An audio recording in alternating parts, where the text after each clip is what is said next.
안녕하세요. 하루 필수 말씀 충전 하필큐티 조종환입니다. 오늘 함께 나눌 하나님 말씀은 사도행전 20장 17절에서 27절까지 말씀입니다. 바울이 밀레도에서 에베소로 사람을 보내어 교회 장로들을 불렀다.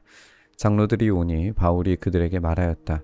여러분은 내가 아시아에 발을 들여놓은 첫날부터 여러분과 함께 그 모든 시간을 어떻게 지내왔는지를 잘 아십니다. 나는 겸손과 많은 눈물로 주님을 섬겼습니다. 그러는 가운데 나는 또 유대 사람들의 음모로 내게 덮친 온갖 시련을 겪었습니다. 바울은 에베소로 사람을 보내서 교회의 장로들을 불러옵니다. 그리고 그들이 도착하자 설교를 시작합니다. 사도행전에서 바울이 성도들을 향한 유일한 설교가 오늘 본문인데요. 바울은 자신이 얼마나 힘들게 사역해 왔는지를 짧게 회고합니다.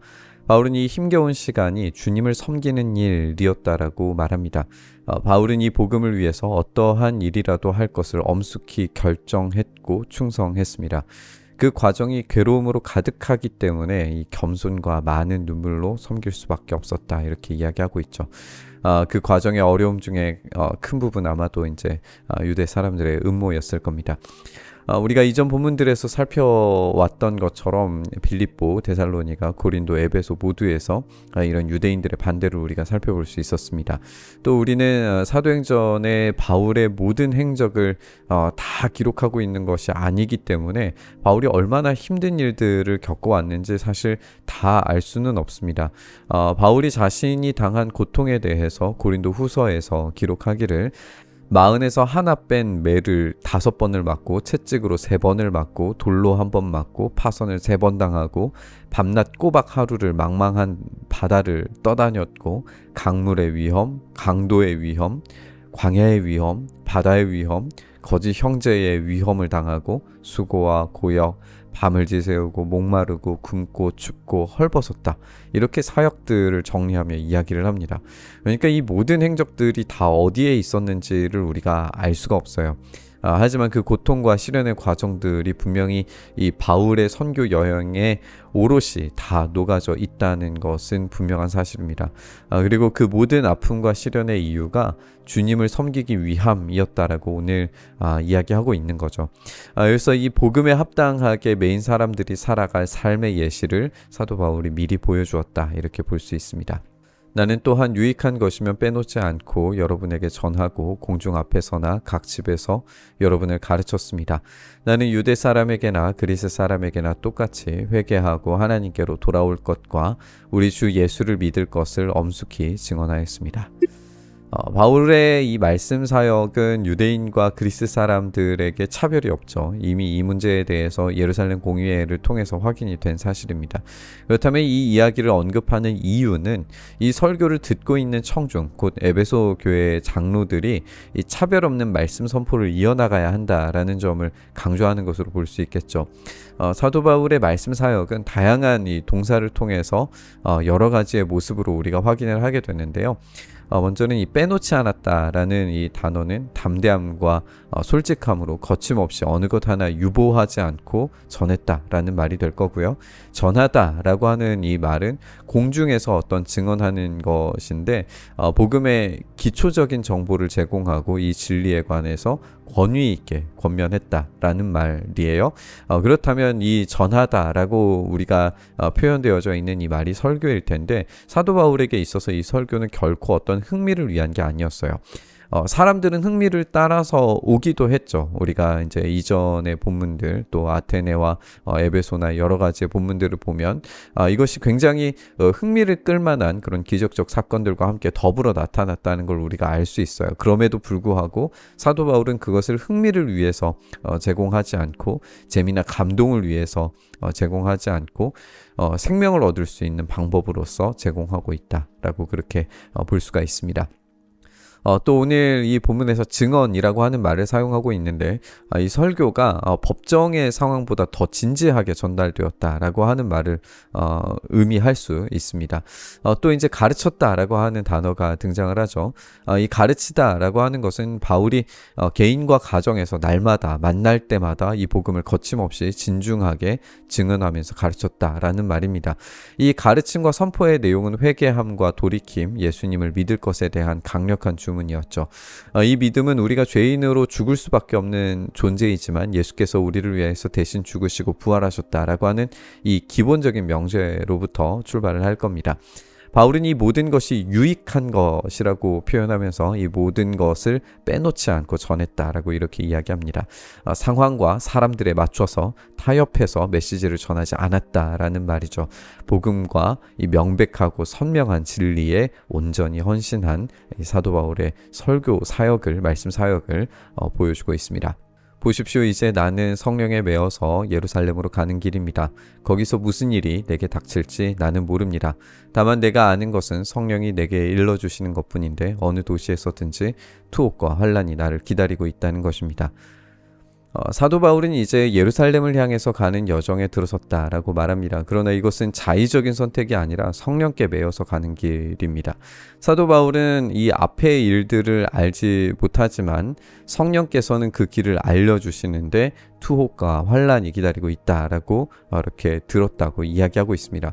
우리가 앞서 지적한 것처럼 사도 바울은 엄청난 박해와 고통과 어려움 속에서 사역을 지속해 왔어요. 물론 굉장한 열매들이 맺히고 있는 것은 사실이지만 그러나 그것은 자신을 위해서가 아니라 주님을 위하여서 했습니다. 자신은 오로지 주님의 지시에 따라 움직일 뿐이죠. 비록 그 일이 투옥과 환란이 기다리고 있다 하더라도 그 걸음을 멈출 수는 없습니다. 그러나 내가 나의 달려갈 길을 다 달리고 주 예수께 받은 사명 곧 하나님의 은혜의 복음을 증언하는 일을 다하기만 하면 나는 내 목숨이 조금도 아깝지 않습니다. 나는 여러분 가운데로 들어가서 그 나라를 선포하였습니다. 그런데 이제 나는 여러분을 모두가 내 얼굴을 다시는 보지 못하리라는 것을 알고 있습니다. 바울의 이 감동적인 선언은 다시 보지 못하리라 라는 이야기를 통해서 이미 순교를 각오하고 있다라는 것을 알 수가 있습니다. 죽음을 향하여서 그렇게 간다고 할지라도 이 길은 결코 포기되지 않을 겁니다. 왜냐하면 이것은 예수님께 받은 사명이고 주님을 위한 일이며 주님께 받은 이 명령에 달려갈 길을 달리고 목숨이 끊어져도 결코 아깝지 않기 때문입니다. 하나님의 은혜의 복음이 이 생명보다 더 값집니다. 왜냐하면 그 은혜의 복음에 온전히 헌신하고 주님께 드릴 때 주님은 부활의 영광으로 되돌려 주실 것이기 때문에 그렇습니다.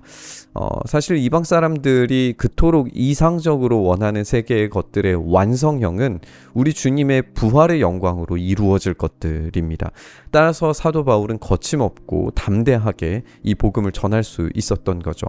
하나님 나라 그 은혜의 복음이 가지는 가치는 결코 바울의 사명 그 길을 마치는 데에 환란과 박해가 있다 하더라도 방해가 될 수 없습니다. 이제 이 이야기를 듣고 있는 청자들을 생각을 해봐야 하는데요. 바울이 떠나면 영영 보지 못하게 그렇게 된다면 이 청중들, 이 에베소 교회는 그 장로님들은 어떻게 될까요? 만약에 이 교회들이 바울 때문에 바울을 위하여서 세워진 공동체라면 바울의 죽음 이후에 무너져도 사실 할 말이 없습니다. 하지만 이들은 복음 때문에 이 교회를 세웠고 그렇게 세워진 곳이 교회입니다. 그렇다면 복음에 헌신한 삶이 바울에서 끝날 게 아니라 이후에 이어져서 에베소의 장로들에게도 여전히 당연히 연속되어야 된다는 것을 알 수 있죠. 그러므로 나는 오늘 여러분에게 엄숙하게 증언합니다. 여러분 가운데서 누가 구원을 받지 못하는 일이 있더라도 내게는 아무런 책임이 없습니다. 그것은 내가 주저하지 않고 여러분들에게 하나님의 모든 경륜을 전해주었기 때문입니다. 사도 바울은 다시금 엄숙하게 증언한다라는 말을 사용해서 이것이 법정에서 사용되는 어떤 선언과 비견할 정도로 매우 중요한 일이라는 사실을 말하고 있습니다.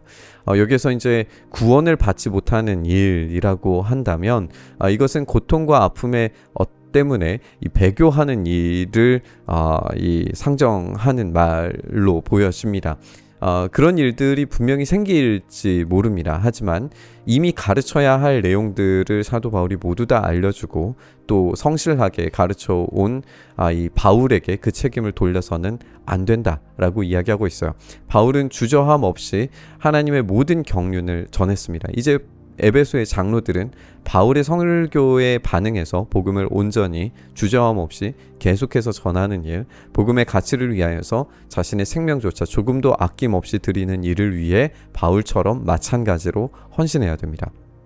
왜냐하면 궁극적으로 이 설교의 내용과 장면이 예수님께서 마지막 제자들에게 하시던 말씀과 기본적으로 같을 것이기 때문에 그래요. 그러니까 이 예수님의 이 마지막 설교와 사도 바울의 설교가 닮아 있고, 그 사도 바울의 이 설교를 통해서 반응해야 할 에베소 교회의 장로들도 마찬가지의 이야기를 그 다음의 제자들에게 전해주어야 할 겁니다. 우리 주님은 제자들을 향해서 끊임없이 가르치셨고 죽음과 부활을 선언하셨습니다. 예수님의 마지막 식탁에서 구원받지 못할 사람 한 사람이 있었다라는 것도 떠올려 보면 오늘의 본문과도 연결이 되죠. 그것은 전적으로 이제 유다 그 사람의 책임입니다. 이미 여러 번 반복적으로 경고되었던 일들을 유다는 무시했기 때문에 일어났던 일이죠. 그렇다면 오늘 이 설교를 통해서도 다시금 에베소 장로들을 비롯한 이 설교를 다시 듣게 되었을 회중들은 마음을 새롭게 해서 이 복음을 전적으로 전달하는 데 힘써야 했습니다. 그들은 이 일로 박해를 당할 수도 죽임을 당할 수도 있습니다. 하지만 예수님께서 부활하신 것처럼 그들도 반드시 부활할 겁니다. 그렇기 때문에 바울처럼 이 믿음의 경주를 마치는 일을 위해서 목숨도 조금도 아까움 없이 드릴 각오와 헌신이 필요한 거죠. 그것이 자연스러운 반응인 겁니다. 존 칼빈은 나의 심장을 즉시 주님께 드리나이다 라고 고백을 했었습니다. 그렇게 드려도 주님의 심장을 우리에게 되돌려 주실 것임을 알고 있었기 때문일 겁니다. 사도 바울의 험난한 사역의 여정을 우리가 다 따라갈 수는 없겠지만 적어도 이 복음이 얼마나 가치 있는 것인지는 깨달아야 됩니다. 또 언제든지 이 길을 따라가야 그렇게 해야 할 거룩한 책무가 이 복음 안에 있다라는 사실도 우리가 알아야 됩니다. 이 복음에 온전히 헌신해서 이 믿음으로 일어서서 주님의 영광스러운 나라에 쓰임받는 인생 되기를 소망하면서 우리 묵상의 자리로 나아가시죠. 주님, 그렇습니다. 우리 주님께 우리의 생명을 다 드려도 결코 아깝지 않을 인생입니다. 왜냐하면 주님께서 우리를 위하여서 부활을 예비하셨고 우리의 영원한 본향을 준비하고 계시며 주님 우리에게 그 영원한 생명을 되돌려 주실 것이기 때문에 그렇습니다. 이 확고한 복음과 이 믿음 안에 우리가 오늘도 서기를 소망하오니 주여 우리를 이 복음의 가치에 합당한 삶을 살게 하셔서 그 말씀에 순종하게 하시고 이 복음에 온전히 헌신하는 것이 우리의 기쁨과 자랑과 소망과 위로 되게 하여 주시옵소서. 이 복음에 당당하게 그렇게 선언하고 선포하고 가르칠 수 있는 그 실력과 믿음이 우리에게 있기를 간절히 바라고 소망하며 우리 주님 예수님 이름으로 기도드리옵나이다. 아멘.